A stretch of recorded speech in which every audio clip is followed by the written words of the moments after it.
By election ಟೈಮಲ್ಲಿ ಪ್ರಭಾವಿ ಮಂತ್ರಿ sideline ಆಗಿದ್ದಾರೆ. ಆಟಕ್ಕಷ್ಟೇ ಉಂಟು ಲೆಕ್ಕಕ್ಕೆ ಇಲ್ಲದ ಮಂತ್ರಿಯಾದ್ರ ರಾಜ್ಯ ಕಾಂಗ್ರೆಸ್ ಪಡಸಾಲೆಯಲ್ಲಿ ಭಾರೀ ಚರ್ಚೆ ನಡೀತಾ ಇದೆ. ಬೈ ಎಲೆಕ್ಷನ್ ಟೈಮಲ್ಲಿ ಪ್ರಭಾವಿ ಮಂತ್ರಿಯನ್ನೇ ಸೈಡ್ಲೈನ್ ಮಾಡಲಾಗಿದೆ. ಆಟಕ್ಕಷ್ಟೇ ಉಂಟು ಲೆಕ್ಕಕ್ಕೆ ಇಲ್ಲದ ಮಂತ್ರಿಯಾದ್ರ ಹಾಗಿದ್ರೆ ರಾಜ್ಯ ಕಾಂಗ್ರೆಸ್ ಪಡಸಾಲೆಯಲ್ಲೇ ಭಾರೀ ಚರ್ಚೆ ಆಗ್ತಾ ಇದೆ. ಹೆಸರಿಗಷ್ಟೇ ಬಾಗಲಕೋಟೆ ಜಿಲ್ಲಾ ಉಸ್ತುವಾರಿ ಮಂತ್ರಿ, ಆಟಕ್ಕಷ್ಟೇ ಉಂಟು ಲೆಕ್ಕಕ್ಕೆ ಇಲ್ಲದ ಮಂತ್ರಿ ಆಗ್ಬಿಟ್ರಾ? ಬಾಗಲಕೋಟೆ ಬೈ ಎಲೆಕ್ಷನ್ ಬಂದರೂ ಕೂಡ ಸಂಘಟನೆ ಮಾತಿಲ್ಲ. ಎಲೆಕ್ಷನ್ ರಾಜಕೀಯ ತಂತ್ರಗಾರಿಕೆಯೂ ಕೂಡ ಕಾಣ್ತಾ ಇಲ್ಲ.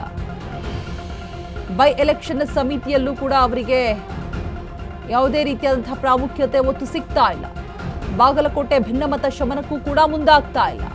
ಬೈ ಎಲೆಕ್ಷನ್ ಟೈಮ್ ಪಕ್ಷದ ಕಚೇರಿಗೆ ಭೇಟಿಯನ್ನ ನೀಡಿಲ್ಲ. ನೆಪ ಮಾತ್ರಕ್ಕೂ ಕೂಡ ಕನಿಷ್ಠ ಸಭೆಯೂ ಕೂಡ ಮಾಡ್ತಾ ಇಲ್ಲ. ಚರ್ಚೆಗೆ ಗ್ರಾಸವಾದಂತಹ ಮಂತ್ರಿ ಆರ್.ಬಿ. ತಿಮ್ಮಾಪುರ ನಡೆ. ತಿಮ್ಮಾಪುರ ವಿರುದ್ಧ ಕಾಂಗ್ರೆಸ್ನಲ್ಲಿ ಅಸಮಾಧಾನ ಸ್ಫೋಟಗೊಳ್ತಾ ಇದೆ.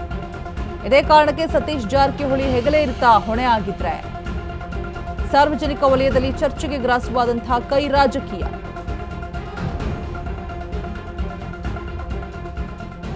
ಬೈ ಎಲೆಕ್ಷನ್ ಟೈಮಲ್ಲಿ ಪ್ರಭಾವಿ ಮಂತ್ರಿ ಸೈಡ್ಲೈನ್ ಆಗಿದ್ದಾರೆ. ಆಟಕ್ಕಷ್ಟೇ ಉಂಟು ಲೆಕ್ಕಕ್ಕೆ ಇಲ್ಲದ ಮಂತ್ರಿ ಆದ್ರ ಹಾಗಾದರೆ ರಾಜ್ಯ ಕಾಂಗ್ರೆಸ್ ಪಡಸಾಲೆಯಲ್ಲಿ ಭಾರೀ ಚರ್ಚೆ ಆಗ್ತಾ ಇದೆ. ರಾಜಕೀಯ ವಲಯದಲ್ಲಿ ಬಹುದೊಡ್ಡ ಚರ್ಚೆ ಆಗ್ತಾ ಇದೆ ಈ ಒಂದು ವಿಚಾರ. ಆಟಕ್ಕಷ್ಟೇ ಉಂಟು ಲೆಕ್ಕಕ್ಕೆ ಇಲ್ಲದಂತಹ ಮಂತ್ರಿ ಆಗ್ಬಿಟ್ರ? ಎಲೆಕ್ಷನ್ ರಾಜಕೀಯ ತಂತ್ರಗಾರಿಕೆಯೂ ಕೂಡ ಕಾಣಿಸ್ತಾ ಇಲ್ಲ. ಬೈ ಎಲೆಕ್ಷನ್ ಸಮಿತಿಯಲ್ಲೂ ಕೂಡ ಅವರಿಗೆ ಒತ್ತು ಸಿಗ್ತಾ ಇಲ್ಲ. ಬಾಗಲಕೋಟೆ ಭಿನ್ನಮತ ಶಮನಕ್ಕೂ ಕೂಡ ಮುಂದಾಗ್ತಾ ಇಲ್ಲ. ಹಾಗಿದ್ರೆ ಏನಾಗಬಹುದು, ವಾಟ್ ನೆಕ್ಸ್ಟ್ ಅನ್ನುವಂತಹ ಗೊಂದಲ, ಭಾರಿ ದೊಡ್ಡ ಚರ್ಚೆ ಆಗ್ತಾ ಇದೆ. ಬೈ ಎಲೆಕ್ಷನ್ ಟೈಮ್ ನೆಪ ಮಾತ್ರಕ್ಕೂ ಕೂಡ ಕನಿಷ್ಠ ಸಭೆಯನ್ನು ಕೂಡ ಮಾಡ್ತಾ ಇಲ್ಲ. ಯಾಕೆ? ಚರ್ಚೆಗೆ ಗ್ರಾಸವಾಗ್ತಾ ಇದೆ ಮಂತ್ರಿ ಆರ್.ಬಿ. ತಿಮ್ಮಾಪುರ ಅವರ ನಡೆ. ತಿಮ್ಮಾಪುರ ವಿರುದ್ಧ ಕಾಂಗ್ರೆಸ್ನಲ್ಲಿ ಅಸಮಾಧಾನ ಸ್ಫೋಟಗೊಳ್ತಾ ಇರುವಂತದ್ದು. ಇದೇ ಕಾರಣಕ್ಕೆ ಸತೀಶ್ ಜಾರಕಿಹೊಳಿ ಹೆಗಲೇ ಇರ್ತಾ ಹೊಣೆ ಹಾಗಿದ್ರೆ ಸಾರ್ವಜನಿಕ ವಲಯದಲ್ಲಿ ಚರ್ಚೆಗೆ ಗ್ರಾಸವಾದಂತಹ ಕೈ ರಾಜಕೀಯ. ಬೈ ಎಲೆಕ್ಷನ್ ಟೈಮಲ್ಲಿ ಪ್ರಭಾವಿ ಮಂತ್ರಿಯನ್ನೇ ಸೈಡ್ ಲೈನ್ ಮಾಡಲಾಗಿದೆ. ಆಟಕ್ಕಷ್ಟೇ ಉಂಟು ಲೆಕ್ಕಕ್ಕೆ ಇಲ್ಲದ ಮಂತ್ರಿ ಆಗಿ ಹೋಗ್ಬಿಡ್ತಾರ? ಹಾಗಿದ್ರೆ ಯಾವುದೇ ರೀತಿಯಾದಂತಹ ಬೆಳವಣಿಗೆಗಳು ಬೈ ಎಲೆಕ್ಷನ್ ಬಂದರೂ ಕೂಡ ಯಾವುದು ಕೂಡ ರಿಯಾಕ್ಷನ್ಸ್ ಆಗಲಿ ಏನೂ ಇಲ್ಲ. ಹೆಸರಿಗಷ್ಟೇ ಬಾಗಲಕೋಟೆ ಜಿಲ್ಲಾ ಉಸ್ತುವಾರಿ ಮಂತ್ರಿಯಾಗಿ ಉಳಿದುಕೊಂಡಿದ್ದಾರಾ ಅನ್ನುವಂತಹ ಚರ್ಚೆ ಇದೀಗ ರಾಜಕೀಯ ವಲಯದಲ್ಲಿ ಆಗ್ತಾ ಇರುವಂಥದ್ದು. ಎಲೆಕ್ಷನ್ ರಾಜಕೀಯ ತಂತ್ರಗಾರಿಕೆಯಲ್ಲೂ ಕೂಡ ಕಾಣಿಸ್ತಾ ಇಲ್ಲ. ಆಬ್ಸೆನ್ಸ್ ಬೈ ಎಲೆಕ್ಷನ್ ಸಮಿತಿಯಲ್ಲೂ ಕೂಡ ಅವರಿಗೆ ಒತ್ತು ನೀಡಲಾಗ್ತಾ ಇಲ್ಲ. ಸೊ ಯಾಕಾಗಿ? ಇನ್ನು ಬಾಗಲಕೋಟೆ ಭಿನ್ನಮತ ಶಮನಕ್ಕೂ ಕೂಡ ಇವರು ಮುಂದಾಗ್ತಾ ಇಲ್ಲ. ಎಲ್ಲೂ ಕೂಡ ಭೇಟಿನೂ ನೀಡ್ತಾ ಇಲ್ಲ. ಪಕ್ಷದ ಕಚೇರಿಗಳಿಗೆ ಸಭೆಯನ್ನೂ ಕೂಡ ಮಾಡಿಲ್ಲ. ಹೆಚ್ಚಿನ ಡೀಟೇಲ್ಸ್ ಅನ್ನ ಕೊಡೋದಕ್ಕೆ ನಮ್ಮ ಪ್ರತಿನಿಧಿ ಆನಂದ್ ದೂರವಾಣಿ ಸಂಪರ್ಕದಲ್ಲಿ ಜಾಯಿನ್ ಆಗ್ತಾ ಇದ್ದಾರೆ. ಆನಂದ್, ಬೈ ಎಲೆಕ್ಷನ್ಗೂ ಆಗಿರ್ಬೋದು ಯಾವುದೇ ರೀತಿಯಾದಂತಹ ಇಂಟ್ರೆಸ್ಟ್ ಅನ್ನ ತೋರಿಸ್ತಾ ಇಲ್ಲ, ಆಟಕ್ಕುಂಟು ಲೆಕ್ಕಕ್ಕಿಲ್ಲ ಅನ್ನುವಂತಹ ರೀತಿ ಆಗೋಗ್ಬಿಟ್ಟಿದಾರಾ ಅಂತ ಹೇಳ್ಬಿಟ್ಟು ರಾಜಕೀಯ ವಲಯದಲ್ಲಿ ಸಾಕಷ್ಟು ಚರ್ಚೆ ಆಗ್ತಾ ಇದೆ. ಕನಿಷ್ಠ ಪಕ್ಷ ಒಂದು ಸಭೆ ಕೂಡ ಆಯೋಜನೆ ಮಾಡಿಲ್ಲ. ಸೊ ಯಾಕಾಗಿ ಅಂತ ಹೇಳ್ಬಿಟ್ಟು?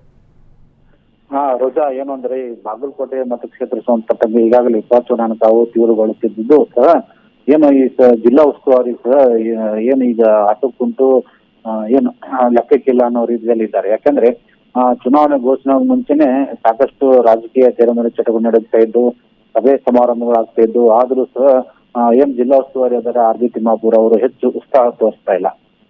ಏಕೆಂದ್ರೆ ಈ ಶಾಸಕರಿದ್ದಾಗ ಸಹ ಅವರು ಮೇಟಿಯವರು ಮತ್ತು ಸಚಿವರ ನಡುವೆ ಸಂಬಂಧನೂ ಸಹ ಅಷ್ಟಕ್ಕಷ್ಟೇ ಇತ್ತು. ಈಗ ನಂತರನೂ ಸಹ ಸಂಬಂಧಗಳು ಹೆಚ್ಚು ಬೆಳವಣಿಗೆ ಆಗಿಲ್ಲ.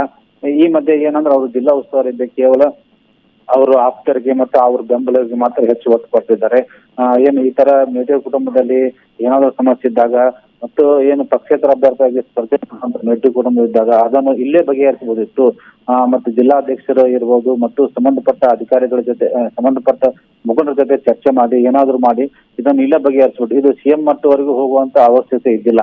ಆದ್ರೂ ಸಹ ಈಗ ಇಂದೇನು ಸಿಎಂ ಕರೆಸಿ ಅದು ಅಲ್ಲಿ ಬಗೆಹರಿಸೋ ಪ್ರಯತ್ನ ಮಾಡಿದ್ರು. ಈ ಮಧ್ಯೆ ಏನು ರಾಜಕೀಯ ಚಟುವಟಿಕೆ ತೀವ್ರಗೊಳಿಸುತ್ತಿರುವ ಹಿನ್ನೆಲೆಯಲ್ಲಿ ಇದು ಎಲ್ಲ ಗಮನಿಸಿ ಮುಖ್ಯಮಂತ್ರಿ ಸಿದ್ದರಾಮಯ್ಯ ಇರ್ಬೋದು, ಡಿ.ಸಿ.ಎಂ ಇರ್ಬೋದು, ಅವರು ಸತೀಶ್ ಜಾರಕಿಹೊಳಿಗೆ ಇದು ಬಾಗಲಕೋಟೆ ಮತಕ್ಷೇತ್ರ ಹೆಗಲಿಗೆ ಏರಿಸಿದ್ದಾರೆ. ಅವರು ಏನು ಸತೀಶ್ ಜಾರಕಿಹೊಳಿ ಸಚಿವರಿದ್ದ ಸಂದರ್ಭದಲ್ಲಿ ಬಾಗಲಕೋಟೆ ಇಡೀ ಮತಕ್ಷೇತ್ರಕ್ಕೆ ಸರ್ವೆ ಸಹ ಮಾಡಿದ್ದಾರೆ. ಸರ್ವೆ ಜೊತೆಗೆ ಕೆಪಿಸಿಸಿ ಸಂಬಂಧಪಟ್ಟಂತ ಸದಸ್ಯರನ್ನು ಮತ್ತು ಅವರದೇ ಆದಂತ ಒಂದು ಸರ್ವೆ ಟೀಮ್ ಅನ್ನು ಸಹ ಬಿಟ್ಟಿದ್ದಾರೆ. ಈ ಬಗ್ಗೆ ಏನು ಜಿಲ್ಲಾ ಉಸ್ತುವಾರಿ ಸಹ ಗಮನಕ್ಕಿಲ್ಲ. ಅದು ಆ ಸರ್ವೆ ಟೀಮ್ ಏನು ರಿಪೋರ್ಟ್ ಕೊಡ್ತಾರೆ, ಆ ರಿಪೋರ್ಟ್ ಸಿಎಂ ಕೊಡೋ ಜವಾಬ್ದಾರಿ ಸತೀಶ್ ಜಾರಕಿಹೊಳಿ ಮೇಲೆ ಇತ್ತು. ಹೀಗಾಗಿ ಯಾವುದೇ ಏನೋ ಒಂದು ಚಟುವಟಿಕೆ ಇರ್ಬೋದು, ಸಂಘಟನೆ ಇರ್ಬೋದು, ಸಭೆ ಸಮಾರಂಭ ಇರ್ಬೋದು, ಹೆಚ್ಚು ಒತ್ತು ನೀಡಲಾರದಕ್ಕೆ ಅದು ಸತೀಶ್ ಜಾರಕಿಹೊಳಿಯನ್ನು ನೀಡಬಹುದು ಅಂತ ಒಂದು ಚರ್ಚೆ ಆಗ್ತಾ ಇದೆ. ಮತ್ತು ಸ್ಥಳೀಯರಲ್ಲಿ ಸಹ ಒಂದು ಕಾರ್ಯಕರ್ತರು ಇರ್ಬೋದು, ಕಾಂಗ್ರೆಸ್ ಮುಖಂಡರು ಇರ್ಬೋದು, ಅಸಮಾಧಾನ ವ್ಯಕ್ತ ಆಗಿದೆ.